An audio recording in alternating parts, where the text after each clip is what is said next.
Այսօր որոշել եմ ներկայացնել Հայաստանի նվաճումները։ Հայաստանը հատկապես անկախությունից հետո նշանակալի նվաճումներ է արձանագրել։ Երկիրը հաստատվել է որպես ժողովրդավարական և ինքնիշխան պետություն, ընդունելով սահմանադրություն և ձևավորելով մարզային կառուցվածք։ Հայաստանի հիմնական նվաճումները բաժանվում են մի քանի հիմնական ոլորտների։ Սպորտային նվաճումներ։ Հայ մարզիկները մեծ հաջողությունների են հասնում օլիմպիական խաղերում, աշխարհի և Եվրոպայի առաջնություններում, հատկապես ըմբշամարտի, ծանրամարտի և շախմատի բնագավառներում, որոնք հաճախակի բարձրացնում են Հայաստանի հեղինակությունը միջազգային ասպարեզում։ Պետականաշինություն։ 1991 թվականին անկախության հռչակումից հետո Հայաստանը ձևավորել է իր պետական կառույցները, ընդունել է սահմանադրություն, սահմանել է խորհրդանիշները՝ դրոշ, զինանշան, օրհներգ և անցել է վարչատարածքային բաժանման։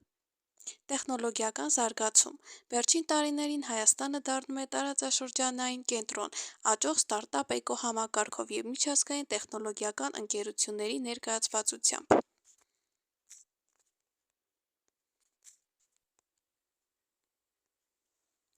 Մշակութային նվաճումներ։ Հայաստանի մշակութային նվաճումները բազմադարյա պատմություն ունեն, ներառելով ՅՈՒՆԵՍԿՕ-ի կողմից ճանաչված յուրահատուկ ճարտարապետություն, խաչքարեր, տուֆակերտ կառույցներ, հարուստ ոչ նյութական ժառանգություն, դուդուկ, էպոս, պարեր, միջնադարյան մանրանկարչություն, գրականություն և համաշխարհային ճանաչում ունեցող արվեստագետներ։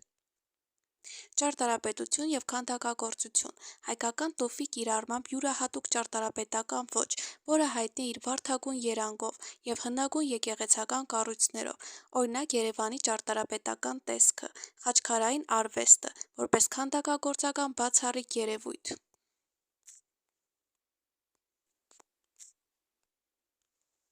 Հայկական մշակույթը բազմազան է, և դրա յուրաքանչյուր մասնիկ յուրահատուկ է և հայ ժողովրդի համար արժեքավոր իր տեսքով։ Հայաստանը երկար պատմություն ունեցող երկիր է, որն արտացոլվում է հայկական մշակույթի յուրաքանչյուր տարրի մեջ։ Այս գեղեցիկ և ինքնատիպ մշակույթի բաղկացուցիչ մասն են կազմում հայկական ժողովրդական պարերը՝ քոչարի, բերդ, եռխուժտա և այլն։ Օրինակ պարի եռխուժտա անվանումը թարգմանության մեջ նշանակում է զինված ընկեր։ Հնագույն ժամանակներից ի վեր այս պարը պարում էին բարոյականության բարձրացման համար, կարևոր ճակատամարտից առաջ, ինչպես նաև մարտից հետո՝ որպես հաղթանակի պար։ Ժողովրդի ուժը միասնության մեջ է, սա է խորհրդանշում քոչարի պարը։ Պարողները ձեռք ձեռքի են բռնում կամ ձեռքերը դնում են միմյանց ուսերին և շուշպար են բռնում։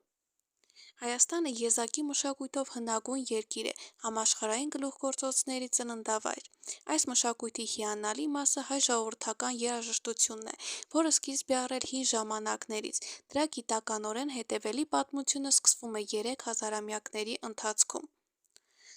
Այսօր հայկական երաժշտությունը նվաճում է բոլորի սրտերը հայկական երաժշտական գործիքի՝ դուդուկի հնչյունների շնորհիվ։ Այս փոքրիկ ծիրանի ճյուղի երաժշտությունը դիպչում է նույնիսկ ամենալուրջ մարդկանց հոգու ամենանուրբ լարերին։